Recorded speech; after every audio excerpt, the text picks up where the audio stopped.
Hamlet Untestable by Ashley Pyle. So my project all began with my combined thoughts of Hamlet, my adorable dog Shelby, my passion for drawing and writing, and my love for little kids. This resulted in me being the author, illustrator, and publisher of my own story titled Puppyville. I was extremely happy with the way my final project turned out, but it took a lot of work to get there. My first step was taking Hamlet and transferring the plot and characters into my story. This required a lot of time, thought, and multiple drafts.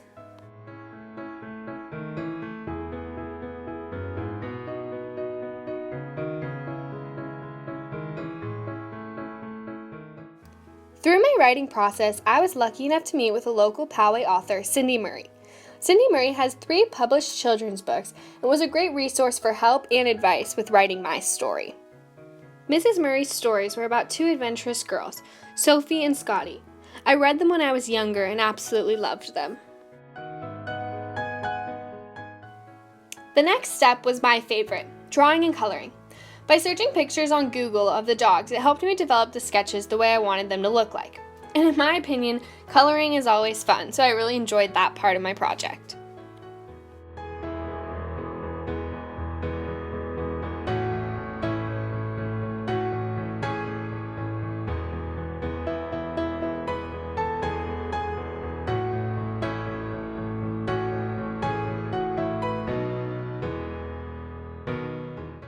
Once my writings and drawings were ready to go, I started publishing my book through Shutterfly.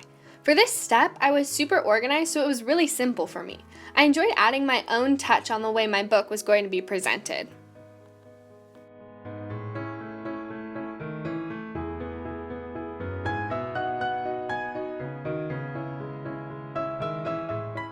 When I started writing, I chose puppies as my characters in my story versus humans, because as I was doing research, I read that that's very appealing to young kids.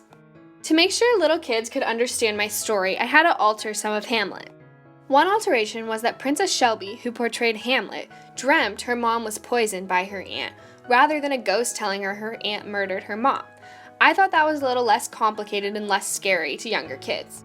As Hamlet's plan was to write a play, Princess Shelby delivered a look-alike poisonous bone. This was the bone that Shelby's aunt gave to her mom in her dream. Shelby got one delivered to Aunt Maxine to see if she would recognize it. In my story, I felt the urge to deliver a message of friendship and teamwork in order to take down the villain, or queen in this case. So Princess Shelby and her dog friends from surrounding villages take down the evil Queen Maxine, versus Hamlet standing alone. Another change I made was Princess Shelby disappearing at the end of the story, in contrast to being killed, because no hero needs to be killed in a book for kids. I made some other small changes throughout my story, because Hamlet and a children's book are very different. I'm really proud of the way my project turned out, and I hope you enjoyed my video.